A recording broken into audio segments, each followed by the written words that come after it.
Alors cette image dans Photoshop, quelle est sa résolution? Parce que certaines personnes qui n'ont pas mis à jour leur connaissance depuis plus de 15 ans vont vous dire « Oui, si vous voulez utiliser une image dans une mise en page pour un imprimeur, il faut absolument qu'elle soit en 300 pixels par pouce et en CMJN. » Ce qui est totalement faux depuis plus de 15 ans. D'ailleurs, Adobe dit qu'il ne faut pas le faire. Mais allons voir quand même dans le Photoshop, dans le menu Image, taille de l'image. Et évidemment, Image Size. Alors, vous avez choisi l'image que vous vouliez dans Bing. Vous n'avez pas nécessairement la même que moi. Je constate chez moi que j'ai une image à 72 pixels par pouce. C'est la résolution.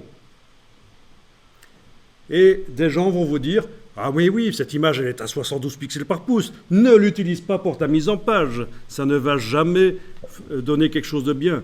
Ça ne va pas. » Il faut savoir que la vérité, c'est que ça n'a aucune importance, la résolution de l'image que vous utilisez dans InDesign. Aucune. Elle pourrait être à 36 pixels par pouce, 300, 600, 1200. Aucune importance. Ce qui compte, c'est la définition.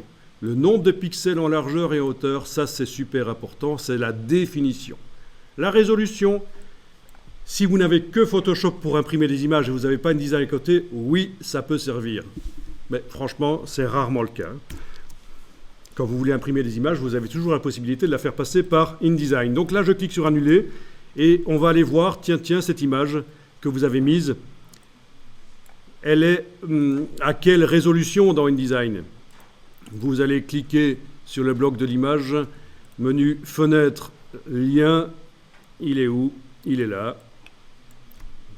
Donc voilà, la palette Lien, Links, votre image actuellement sélectionnée,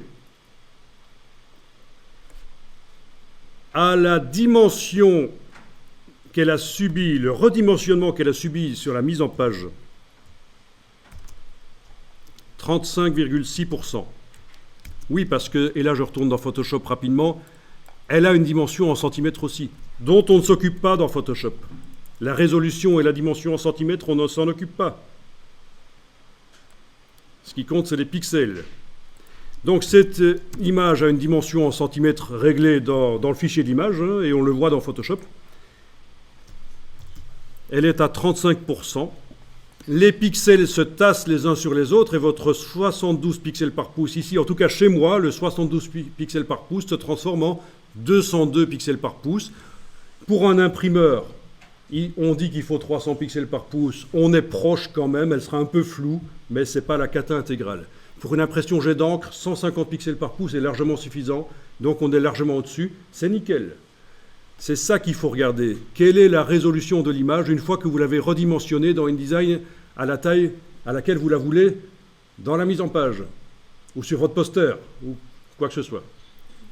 Je pense que là, vous avez appris des choses. Je pense que d'ailleurs, ceux qui ont fait de l'infographie avant, en secondaire, on vous avait certainement dit qu'il fallait que les images soient en CMJN et en 300 pixels par pouce avant de les utiliser dans InDesign. Si on a ici qui sont passés par une école d'infographie, voilà, c'est le cas. Et c'est très difficile, les enseignants qui enseignent ça ont très difficile de mettre à jour cette vérité qui était vraie dans les années 90 mais qui ne l'est plus aujourd'hui. Qu'il faut que les images soient en 300 pixels par pouce en CMJN. Au moment de l'exportation, fichier exportation, l'exportation en PDF pour un imprimeur.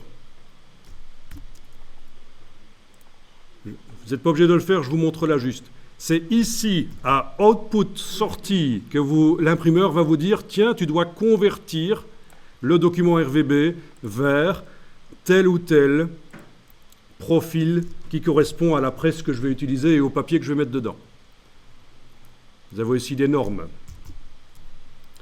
Donc voilà pourquoi les images RVB dans InDesign, ce n'est pas non plus un problème. Elles sont toutes RVB, ces images ici.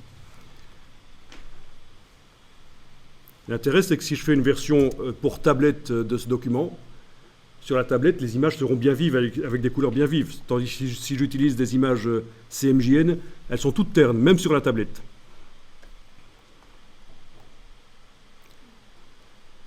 Alors, pour terminer ici, vous allez pouvoir éventuellement insérer une image quelque part.